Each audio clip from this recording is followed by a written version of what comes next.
Good afternoon.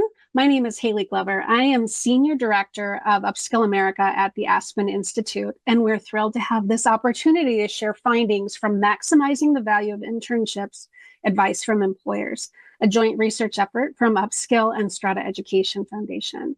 I want to thank everyone who's taking time out of their busy schedules to join us live, as well as a big thank you to the Human Potential Network and support of this webinar and this work.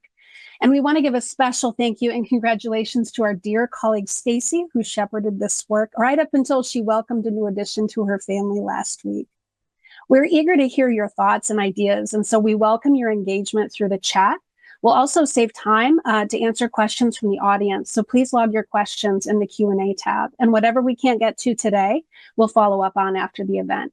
Closed captioning is also available. Please just press the CC button in your Zoom window. This webinar will be recorded and will be available online soon. Today, we're going to share findings from research we released just this morning, focusing on how employers find value in internships and other pre-hire work-based learning models. There's a lot of information and research out there on how internships benefit learners, and the benefits are undeniable for learners, but much less on how employers see value within their organizations. This conversation will introduce our findings, and we're also very excited to be joined by Bradley Leon, Executive Director of the Blue Sky Institute at Blue Cross Blue Shield of Tennessee, and Davina Fernandez, Workforce Development Partner at Enders Hauser, who will share insights about their own programs.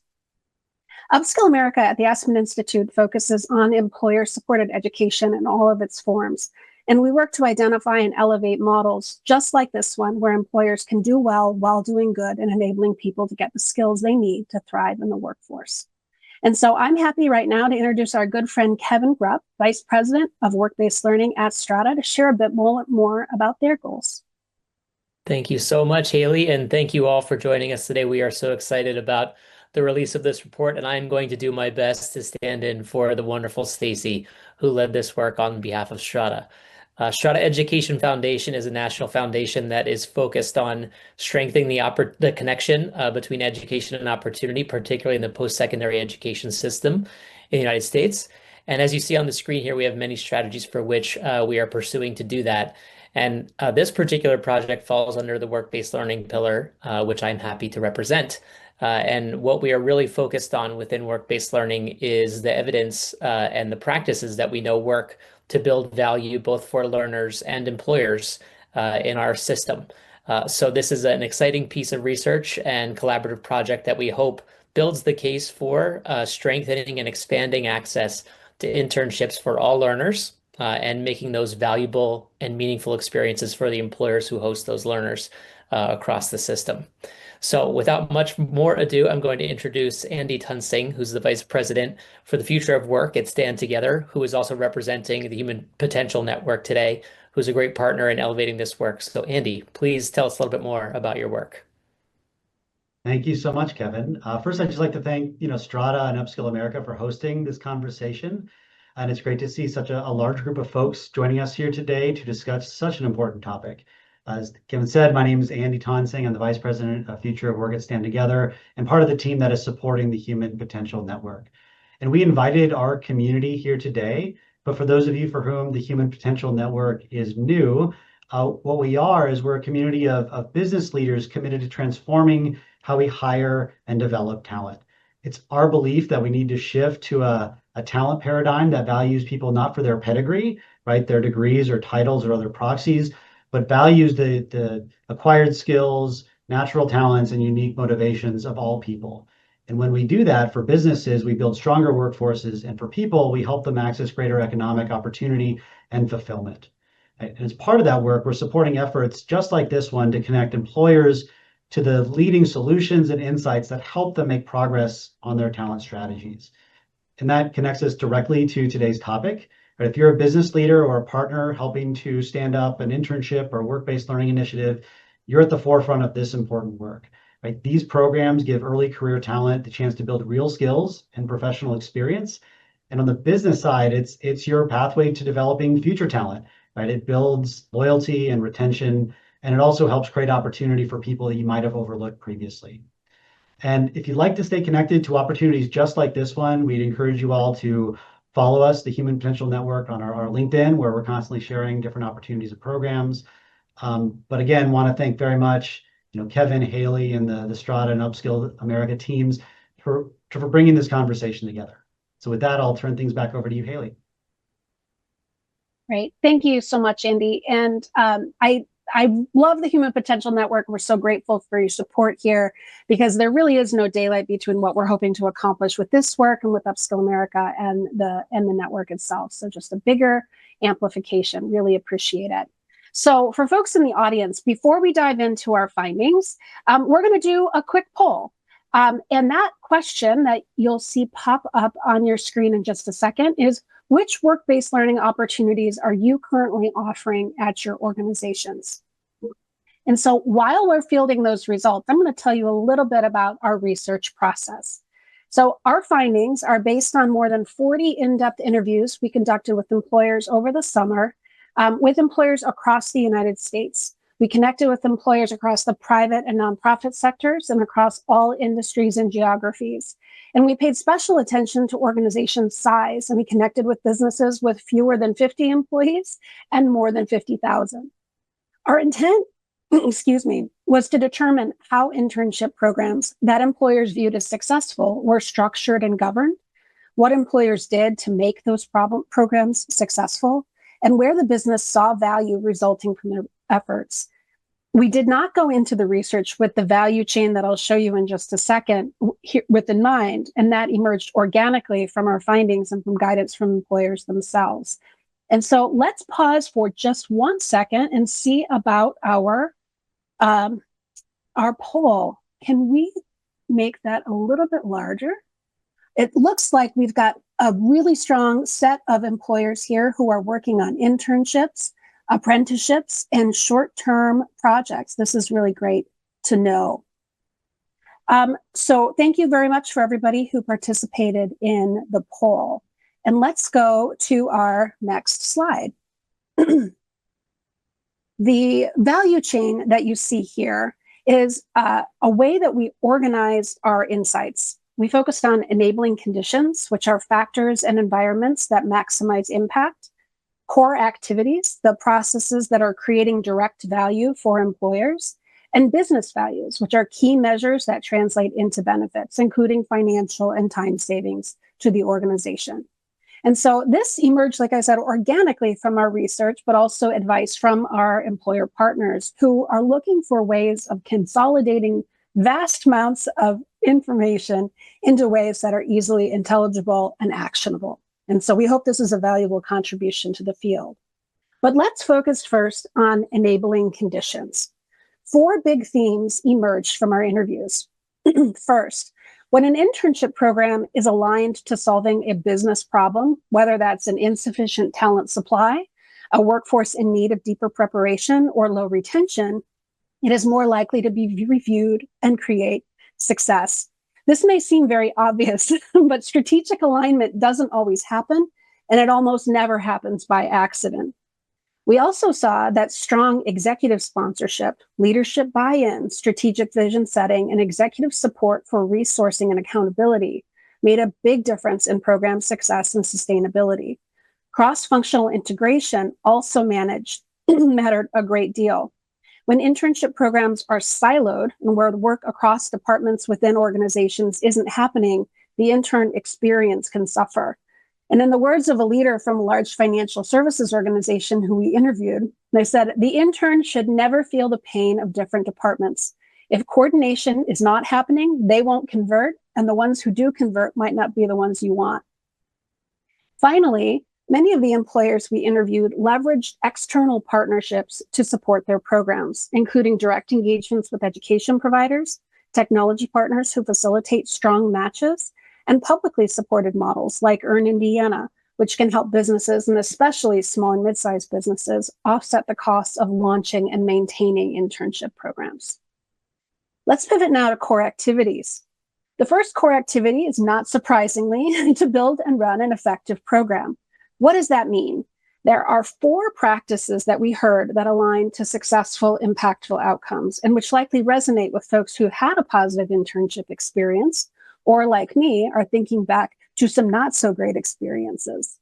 Those practices are: 1, define performance outcomes. What are interns going to do, learn, and how will their performance be measured? 2, provide consistent supervision and evaluations. Do interns have the right level of support and guidance they need to succeed? Define responsibilities. What is the intern accountable for? And 4, create visibility within leadership and operations. How can you enable interns to see and be seen across the organization? The second core activity is preparing and supporting managers. Among the folks that we interviewed, there is a lot of attention being paid to how managers, who are often very busy with their own work, are trained, supported, and recognized for the effort of managing and supervising an intern. An employer from a large entertainment company we interviewed put it really well. Make it as easy as possible for managers who are supporting these roles and who are under high stress. If they're not committed or able to fulfill expectations, that will completely overshadow the student experience. Allocating resources effectively is another core activity. High-quality programs aren't free, although they don't necessarily have to cost a lot. We found that program costs fall into 3 buckets, both direct and indirect. Intern costs like wages, payroll administration, tuition benefits if they're applicable, activities. Supervision costs, which include supervisor wages, supervisor training, and program administration costs, wages for administration staff, vendor costs, background checks, and other costs that are important but can sometimes get overlooked. And one of those costs is our 4th activity, which is collecting data and measuring outcomes. While most of the employers we connected with were doing some form of monitoring and evaluation of their programs, especially focused on intern experience and conversion, very few had comprehensive data collection and outcomes measurement activities. We saw solid practices in this space where employers were creating feedback loops across the organization, integrating with their HR systems so interns could be tracked from pre-employment into their FTE if they converted, and adopting regular reflection and program iteration processes, learning from and acting on data. As a note, the metrics that matter most that we heard over and over again are conversion, transition from intern to FTE, growth in the talent pipeline, decreasing cost per hire, decreased time to productivity and decreased onboarding time, retention, and other factors. And importantly, those factors are creating real impacts on the business bottom line. And speaking of the bottom line, employers find value in internship programs in 8 key areas. They care about attracting and converting quality talent, increasing the readiness of the workforce, improving retention and engagement of converted employees. They also view interns' work as valuable to the organization, supporting the workload and contributing capacity. Multiple employers indicated that they valued internship programs for contributing to the managerial capacity of their incumbent workforce, providing emerging leaders with the opportunity to practice and gain experience managing and supervising others. Employers also spoke to the innovation value that interns contribute. They were really excited about the technology skills and fresh thinkings that interns brought, sharing stories about how interns solved problems, leftover processes that took significant time and created new ones, and helped set a new pace for their organizations. Employers also appreciated how positive internship experience created different brand value for their organizations, helping their names and opportunities reach new audiences and talent in a positive way. And finally, employers find value in contributing to their communities and industries, and they view internships as a way of doing that. Yes, employers see great, real business benefits, but they're also motivated by helping their communities thrive and enabling their industries to grow. And so that is our finding in a nutshell, and I'd encourage you to visit the report. But right now, I'd like to welcome Brad Leon from Blue Cross Blue Shield of Tennessee and Davina Fernandez from Endres Hauser into the conversation. And for folks who visited the report website, you'll see we've developed employer spotlights for each of these fantastic companies and 2 others as well, where you can dig in more. Okay, well, Brad, let's talk to you first. So can you share a little bit about what Blue Cross Blue Shield Tennessee does and why internships are important to your organization? Sure. And thank you for allowing me to be here, Haley. We run a program called Blue Sky Tennessee Institute, And it was really addressing two core business problems to some of the report's findings. The first is that there was a mismatch between supply and demand in terms of folks who had a computing background, computer science background. We would operate at around 80% capacity on our EIT team and would have to outsource a lot of work overseas, not to save money, but because we simply couldn't find folks in the regional workforce. But the second big challenge we were facing is that when we would hire folks right out of college, it would take us up to 18 months to get them ready. And so we decided we would create our own program in partnership with ETSU here in Tennessee, and that's Blue Sky. And it's an accelerated bachelor's degree in computing, robust student supports because our on-time graduation rate, we want it to be at 100%. And it includes a year of internships to really hammer against that readiness issue. And so for us, the value of having the internship was so that we wouldn't then have to spend another 18 months getting these folks up to speed on our systems, on our processes, on our people, on our culture. And so the internship for us is a way to really drive the readiness button so that folks are ready day one when they start a job with us. That is great. Thank you so much, Brad. So tell us a little bit more about the unique structure behind this. From what we understand, you said you were dealing with an extended onboarding and readiness period with folks to getting up to speed. But right now you're working with an education partner who's enabling somebody to get their degree in just a few months more than your 18-month ramp-up period. And work-based learning is integrated into the program. Can you share a little more about what students are experiencing and how the organization is creating space and supporting their learning journey? Sure. So one of the things that we did was we built actually a college campus here at the Blue Cross Blue Shield of Tennessee headquarters. And so we go out and recruit local high school students who may or may not have any background in computing, but who want a future and a career in technology. So that's where the journey begins for them, is really the recruitment process. When we bring them on board, we take them through a pretty rigorous selection process because we're looking for future leaders in our company. And so we have a cohort of about 30 each year. And then they start their education journey with us here at Cameron Hill in our headquarters for a few different reasons. One, we wanted them to be, to feel at home here. We wanted them to get to know the people. We wanted them to go through executive mentorships during the course of their 27-month degree so that when they were finished, they really knew what they were getting into. There's no hook for these students. When they go through our program, we guarantee them a job if they complete on time, but they're not required to take a job. There's no payback, and we fully fund their education.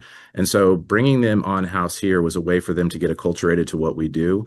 And the internship period as part of that 15 months was really an opportunity for them to understand the work, to go through several different internship rotations. So each semester, they're going from development to cybersecurity to infrastructure and operations. So they're getting a 360-degree view of the entire EIT infrastructure that we have. And then they're informed when they go through our job selection and matching process to what they want to do, the places where they saw the most success, and the managers are doing something similar. So we're getting to know each other over the course of that 27 months.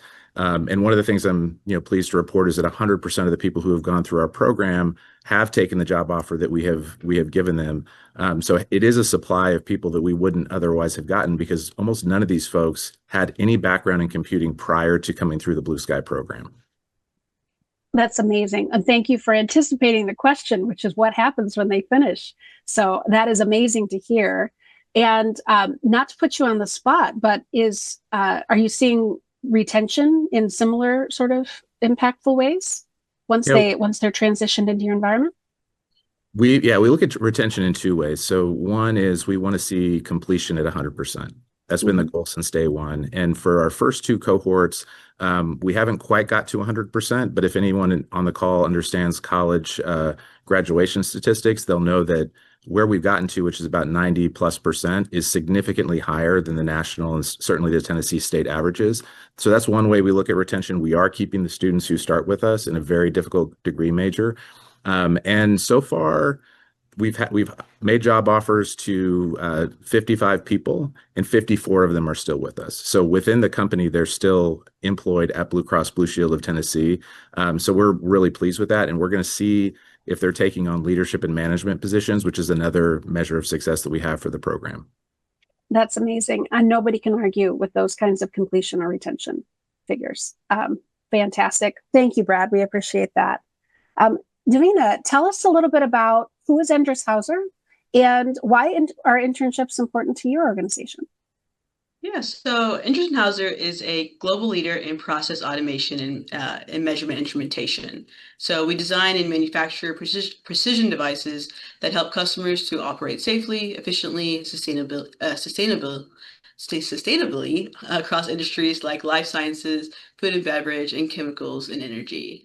So we are a family-owned company, and so with that, we take a long-term view of our workforce.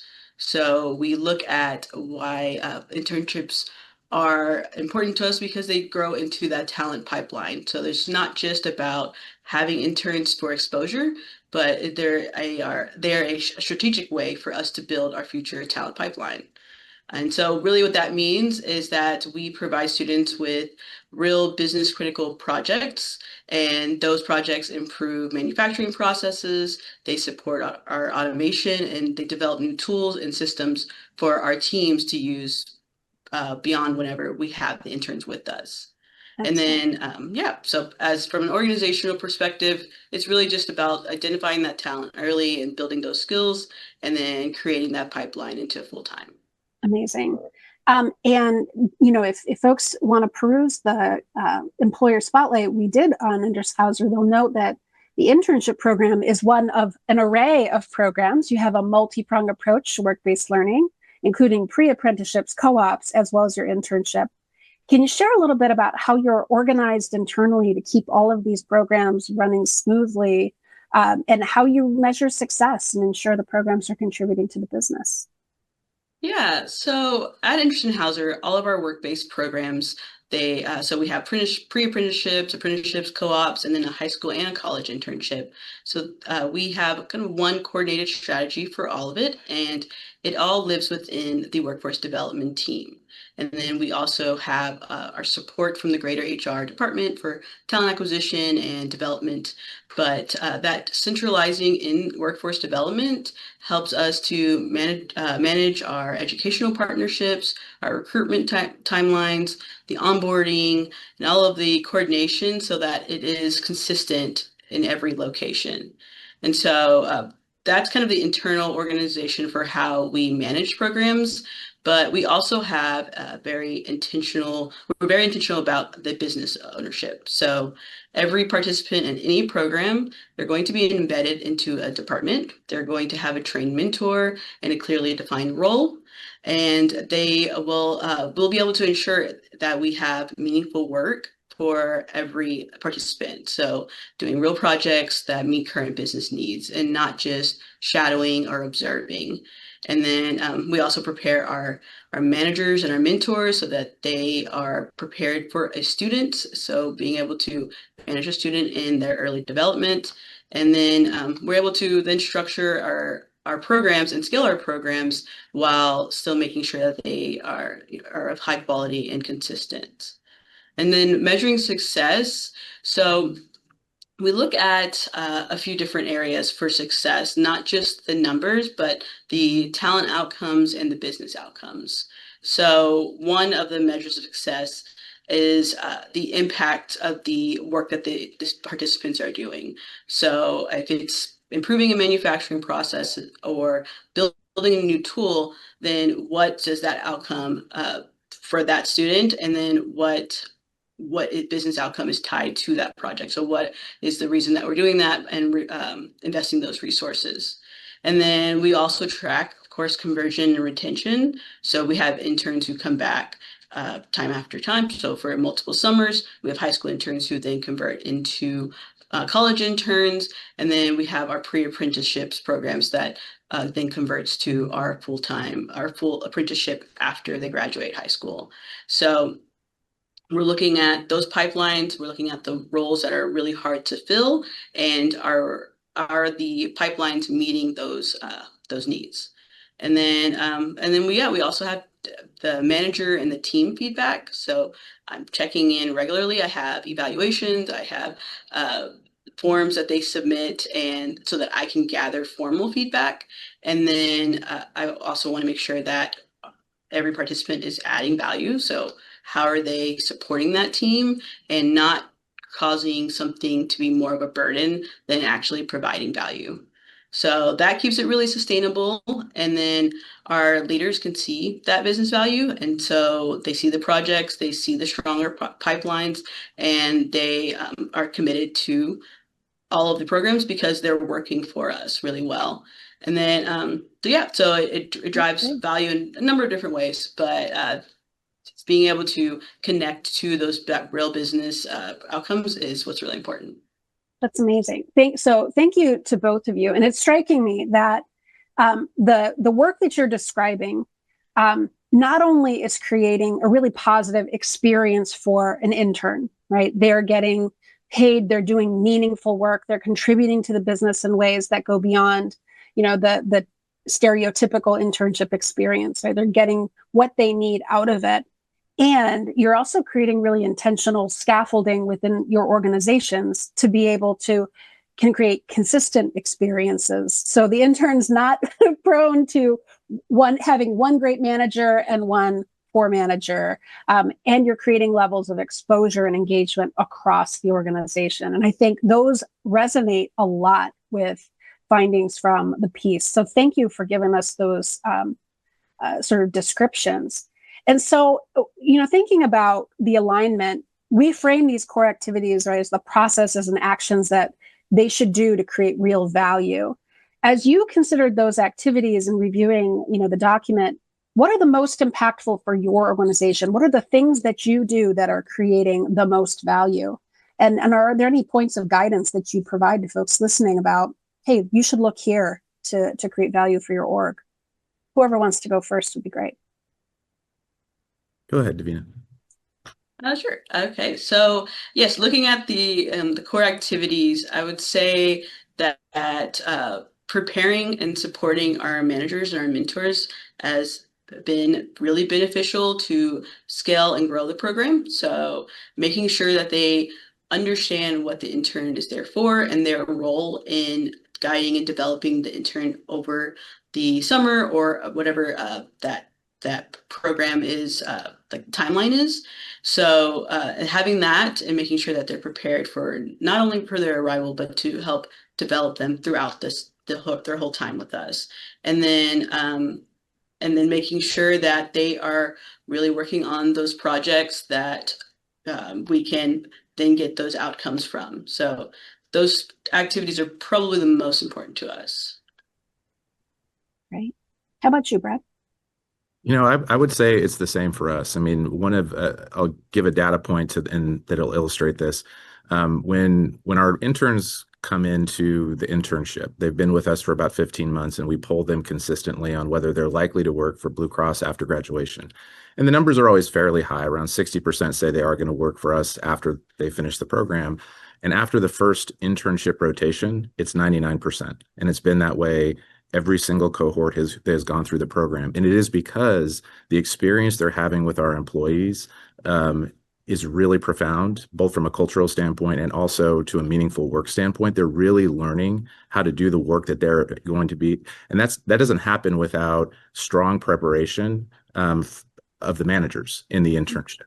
And that's where I'll sort of point to another finding in the report, which was there's got to be, a lot of collaboration across different departments. And so I work with the students for 15 months, but then hand them to our EIT team for the internship. And they've got a group of people who prepare the managers, who do the matching, who make sure that the internship experience is consistent and high quality at all times. So it's really the collaboration that we have with the EIT team that enables the internship to be so strong. And a huge part of that is the work that happens with managers on the ground.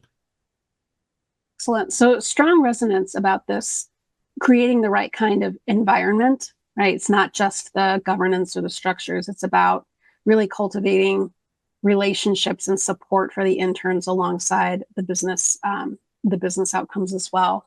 It's great.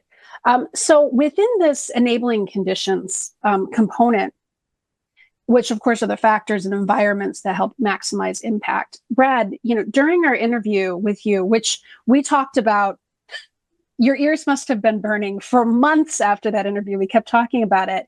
You spoke really powerfully about the role of executive sponsorship. Can you share more about how having an engaged and supportive leader has helped the Blue Sky Tennessee Institute thrive? Well, it's been foundational, and it's certainly our CEO. This was his vision, his design, but it also starts at the board level. There was a lot of board level conversations that happened to enable this program. The investments that were made were done at the board level, and so not only our board and our CEO, but the entire leadership team has had their arms around this program from the very beginning. They've served as we've had our CEO, our chief of innovation, our chief of HR, our chief of operations, all mentoring students within this program. So have built personal relationships and real personal commitment to the students who are in this program, which I can't imagine it being any other way. As was mentioned earlier, there can be silos in different organizations, but when you have that kind of executive sponsorship, there's no way for that silo to happen because everybody's on the same page about how important this is. And it's not just a directive. It was a pretty intentional a group of people coming in to buy into this idea, which has made it successful. That is really great. And I keep pointing people back to the cases, but your CEO was present in that interview, spoke passionately about this, and spoke to his own vision about how this type of program is taking you into your future, where you're more technology oriented, you're have to be more technologically adept. And so that was just so impressive. What an amazing example of that case. And Davina, we actually have a couple questions about this in the chat as well, but you spoke a bit in our interview about the need to keep programs coordinated and integrated and how deeply important the role of mentors are at Anderson Hauser. Can you share a little bit more about what are mentors in your environment? How do they work? And what role do they play in making your program successful? Yeah, so for us, a mentor is actually attached to the project that an intern works on. So when I get the projects, because it is a project based as opposed to a role based, I get probably around 60 projects, which for 20 or so interns, well, really, we have about 30 interns who end up completing over 70 projects for the teams. And so whenever I get those projects turned in to me, I make sure that there's a mentor attached, and that mentor is going to be the primary technical resource. They're going to understand what is needed for the project, what outcomes the team is looking for, and all of the development that may be needed, the learning that the intern may need to even complete the project. So the skill sets they may need to be successful at the project. So they're going to have all of that information. So that kind of keeps me out of the technical aspects of a lot of the work. And then they are also providing that guidance. They're having the day-to-day conversations. They are supporting not just the technical aspects, but what the intern does in the day-to-day. And so it kind of operates as a supervisor in some ways, but some of our projects are going to be a little bit shorter, so they may only take a couple of weeks. So they may not be with the intern all summer, but every intern has a primary mentor that will support them through the summer. And so that for them is a way for that mentor to really learn how to manage, to supervise, to develop leadership skills, and gained a really meaningful experience from that internship, from the mentor and mentee pairing. But they also are that support person, and so they're kind of that bridge. I tell them every summer, you're a bridge. You're helping them, get them connected, not only to your team, but the entity as a whole. So, or the organization as a whole. So if they're looking at work, or they're interested in another department or even another group of interest in Hauser, they are helping them build connections. And so while I meet with them every 1 to 2 weeks, they're meeting with their mentors every day. And so that really helps for their development. It helps that interns to feel comfortable knowing that they're supported. They have that person who maybe if they need to ask the tough questions, they can go to that person day to day. And we're operating in several different cities and on different entities of interest in Hauser. And so that kind of keeps it consistent because I prepare every mentor to be able to host an intern. Wonderful. So if just for clarification purposes, the mentors have some supervisory responsibilities, but aren't necessarily managers, where interns will go for accountability or constructive feedback or things like that. They're really more cultural facilitators, helpers, shapers, those kinds of roles. Yeah, so yes, they're not necessarily going to have the tough conversations with the intern if the intern is not supporting. I really support in that role a lot. Mm-hmm. So if they feel like, hey, this intern is not maybe giving us the outcome that we were hoping for, then I step in and I have those conversations and kind of act as the manager and supervisor in that way. But they do have that some aspect of that, and it's really helping them with their leadership skills. And then yes, that cultural, they're all elements of how to be successful in Anderson Hauser, asking, answering the questions and being that person for the intern. Very cool. Thank you. And thank you for the clarification. So you talked a little bit about, you're measuring conversion, you've got retention, that kind of thing.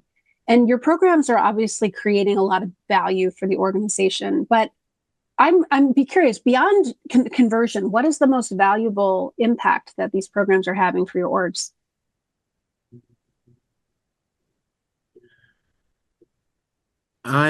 Maybe this will sound a little unorthodox, but I think the primary value beyond meeting the direct business need is the fact that we've tried to do it by helping the community as well. So from the beginning, from the design phase of what we were doing, we wanted to target high priority schools in Chattanooga. And these are schools where college persistence was very, very low. But with the right supports, we thought that students could really succeed and thrive. And so our first cohort had about half of the cohort came from those high priority schools where college persistence was about 10 to 20%. And nearly every single one of those students graduated. So I think, beyond meeting the business needs, we're doing it in a way that lifts the entire community and gives people a sense of pride that they work at a company where we're doing it in that way. We could have just picked the 4.0, 36 ACT kid in all schools across Tennessee, but we did it by targeting kids who might have looked unorthodox from a numbers perspective, but that we gave them the support, and over the course of time, they proved themselves to be incredible students and incredible employees. So I think the way we're doing it is something that we get a lot of spiritual value from, as well as meeting a business need. Yeah, thank you for that, Brad. And I was really struck. You're in our interview and in the case study, you'll see, talking about the launch pad that you've created for students who may have otherwise struggled or floundered a little bit. That I think one of your terms was full-fledged adulting by the age of 20, with owning a house and cars and that kind of thing, like that kind of pathway and the value that can have in particularly a smaller community, right? Is immeasurable. So I'm really glad you brought that up. How about you, Davina? Yeah, it's really hard to pick which value. I just feel like there is so many. We do have a little bit of that community element as well. Our interns each summer get to work on a community impact project, which I think is meaningful, and it helps to get Anderson Hauser more engaged in the community, and just kind of provides another avenue for that. But I would say the value that really kind of turned the program into something that is anticipated every summer is something that I think all teams have really adopted to, is really that support of those projects that we have. By moving from a role base where we were only able to host maybe 10 or so interns in our different department, to moving to more of a project based. Now we're getting more projects done and more processes improved and tools and automation built out for our all of the different areas of our team. And we have interns in every business function, from HR, marketing, engineering. So anything that you can really think of as a business function, we are supporting. And so our interns at the end of the summer, and they're completing, 70 different projects, and interns work really fast. That's the one thing I tell all mentors. They work really fast. They don't have, tons of emails pulling their distracting them and pulling their attention. They're able to complete so many different projects that for us are kind of a nice to have, or this would make things really easier, but to take time away to create a new tool or a new process when everything else is happening, it's really difficult. So the interns get to do that, and then they're building real skills, and they have some real projects that they say that they can own, that they got to drive. So it's kind of for both of us, on both sides, it's really beneficial. But I would say that is really what took it up a notch, is really connecting it to business outcomes. Yeah, I'm envisioning how productive I could be if I didn't have meetings all the time. Right. So it would be a miracle. Well, thank you for that. And just a little ticky-tacky question from the audience. Davina, in your environment, are interns sort of projects inside or outside of your task or project management system? Like, how are you logging and tracking them and their contributions? Yeah, what's the ecosystem for that? Yeah, so actually last year was my first time using project management software for the interns. And so in the past, they kind of just whatever the team really worked on, and whatever the deliverable is, that's kind of what we looked at. But this year I implemented using Project Place, and they input all of the projects. They were also they're able to project manage their group community project that they get to design and implement and execute all on their own. So they tracked that in there, but they tracked all of their projects. So now I can go back and I can look at and see, okay, an intern in engineering and this part of the organization did these different things, and and this is the outcomes we saw. And so I'm able to then show our leadership that, or show all of our different teams that, and I'm able to kind of look back and just see what stages that they moved through. Some of them took it up a notch and tracked their time within the project management software. So yeah, we used Project Place, and it was a really amazing ad, because it also is a new skill that the interns got to use and develop, but it was so beneficial to me. I was so excited. That is great. And you're creating a record of accomplishment and a process, right? Which I think is probably where this question is really coming from. Mm-hmm. Is it's because so many things about many programs, not yours, are informal, mm-hmm. right? It's about how do you integrate? How do you connect, create that connectivity with the larger systems that are governing and measuring your ecosystem. So thank you for that clarification. Just a couple more questions for you before we turn to audience questions, and please do put them into the Q&A. We've got a good list going. Tell us a little bit about the lift required. So when employers consider creating these learning initiatives, they often really don't have a clear understanding of the level of effort required. So what can you share about the lift to develop a program that folks may not sort of fully either understand or appreciate? Well, I'll start. Before I came on, there was a design process that happened over the course of probably 18 months to get the program to be what it was supposed to be.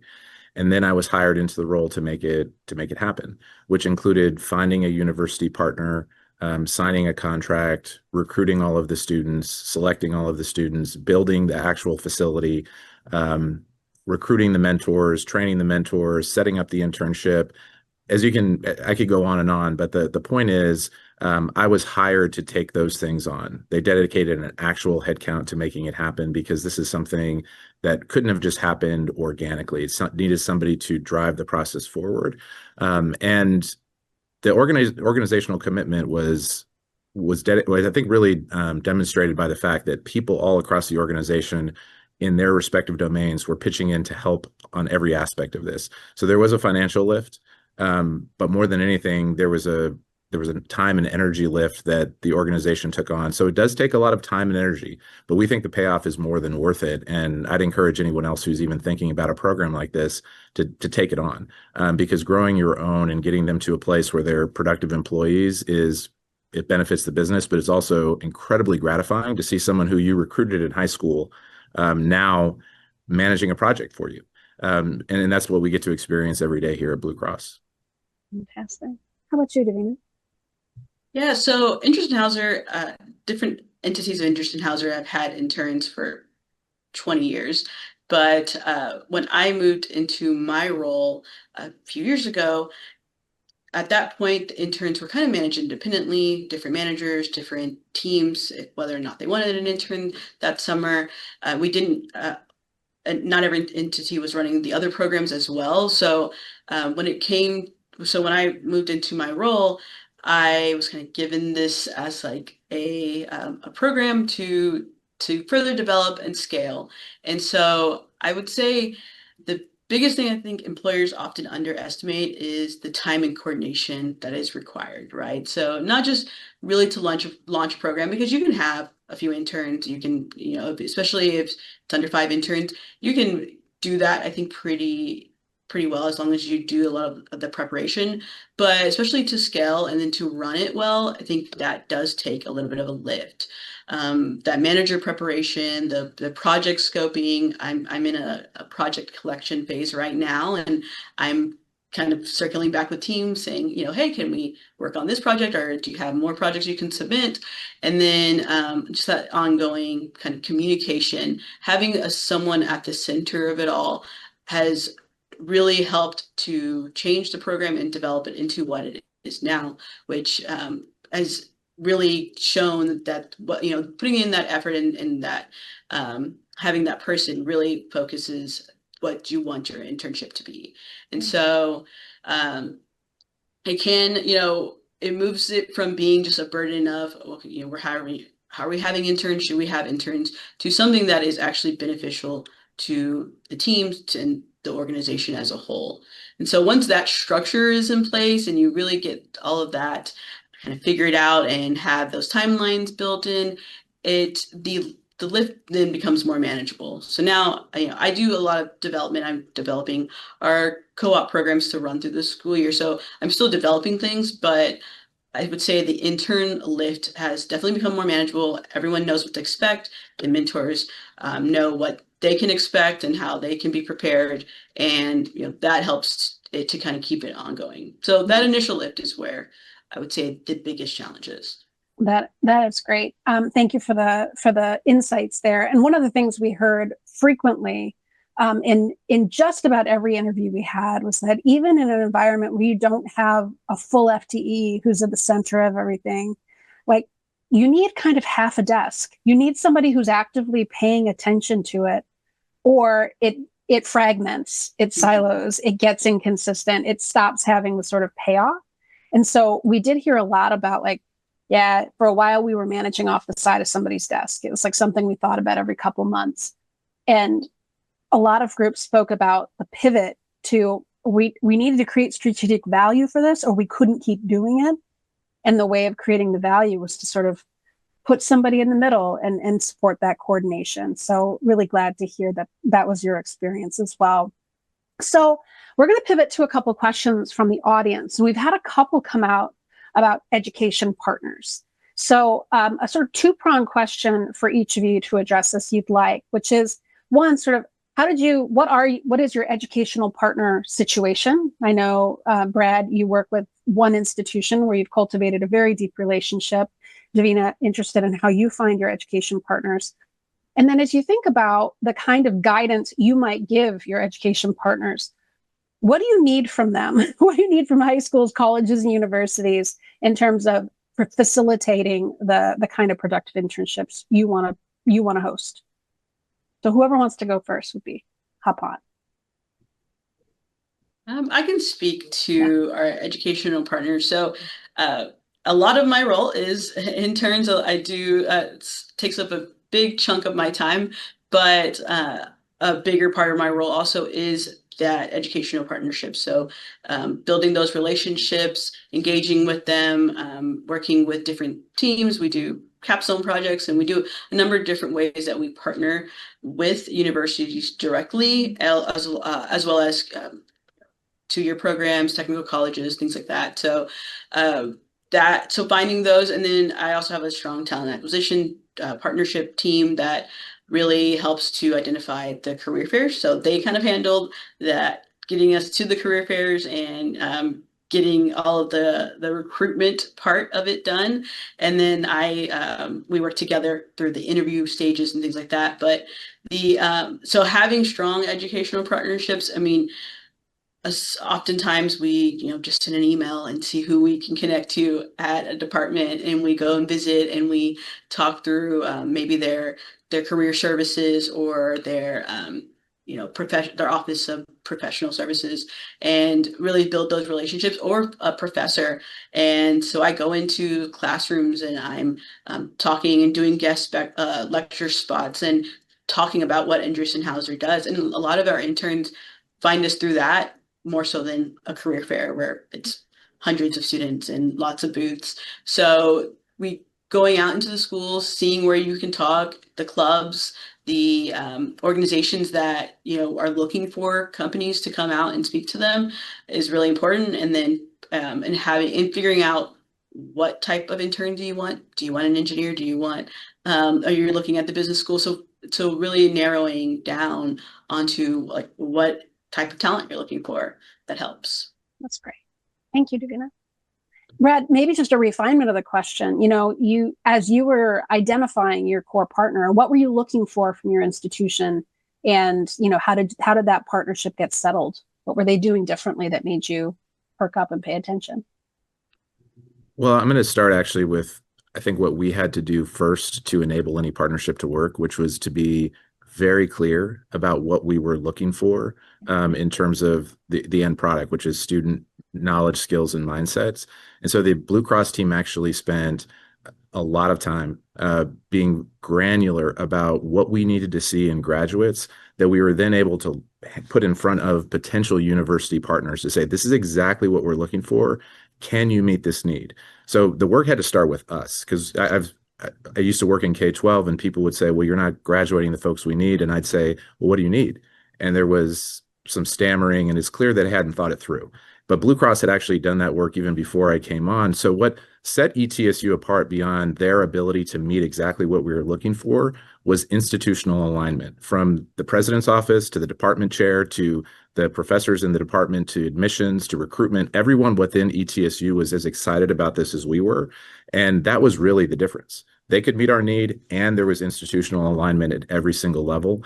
And we're actually launching a second program, Blue Horizon, this summer with Chattanooga State, which is our local community college partner. And it was the same there. We had to be clear on what we were looking for, and then there needed to be institutional alignment. In both cases, that's really what made the difference. That is great. So thank you to both of you. And really what I'm hearing is that where opportunity meets motivation meets preparation is where higher ed and your education partners really got to live. You got to be able to find them, right? You got to be able to find the right contact, get access, get the zone. And then you've got to be able to show up prepared, but also to a receiving partner, Brad. Both really, I think, incredibly important points for our education audiences. So final question for you from the audience. And I'd love for both of you just to reflect. Obviously, students are not going to be coming in having, experienced your culture before, like fully prepared to hit the ground running on day one. But what are those things that you really value in your interns that you look for in your recruiting and intern hiring practices that you'd love for this audience that we've got here to understand? What are the soft skills, hard skills that you're looking for? I can start. I mean, we've built a selection model that prioritizes leadership. I mean, so what we're looking for in the people who apply to this program are the things that we think are going to differentiate them so that one day one of them will become the CEO of this company. And that's relationship building. That's persistence through adversity. That's passion for the field of technology. And so we have a very, clear selection rubric that we select on based on the fact that we want to see these folks become the leaders in our company over the long term. And even if they're not there at 17 and 18 years old, we think we're selecting for potential of what they could become. And we've seen that play out in a really powerful way. And so I think starting with the end in mind, and the end for us is that we want them to be, this is not just an entry-level jobs program, this is a leadership program, and we're selecting from that from day one. Thanks, Brad.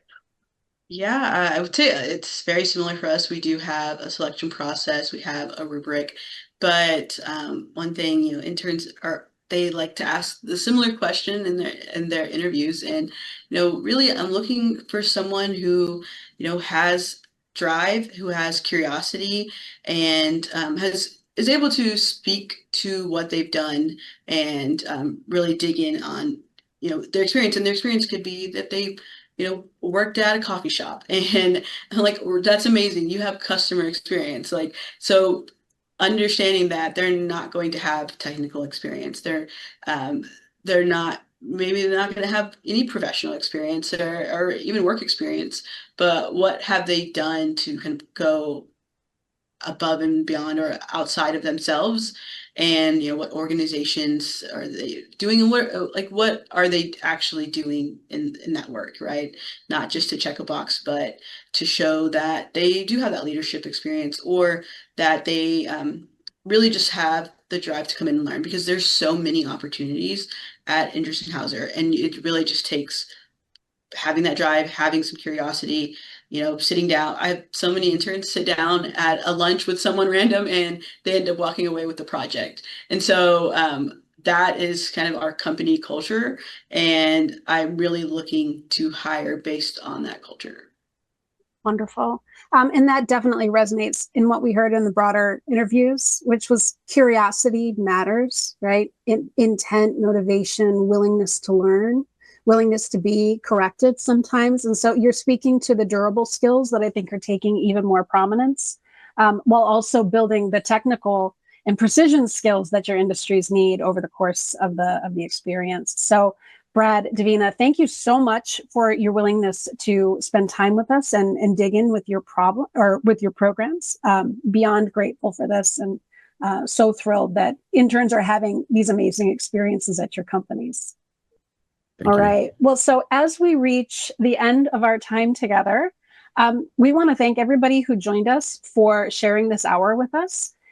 It's our hope and intent that these findings help many stakeholders in this work, and for employers, like a better foundation on which to build high quality programming. For educators and advocates, better insights into how employers can benefit and why employers may be interested in starting and expanding their programs. So on behalf of UpSkill and Strada, we invite you to take a look at the report using the QR code here and reach out to us. Both Kevin and me our emails are attached here if you have any questions. We're also always interested in highlighting great employer programs. So if your internship model is something you're proud of, please let us know. Work-based learning is necessary, and done right, it is a practice where everyone can win. And so we appreciate you and offer big thanks to our Spotlight partners, Brad and Davina.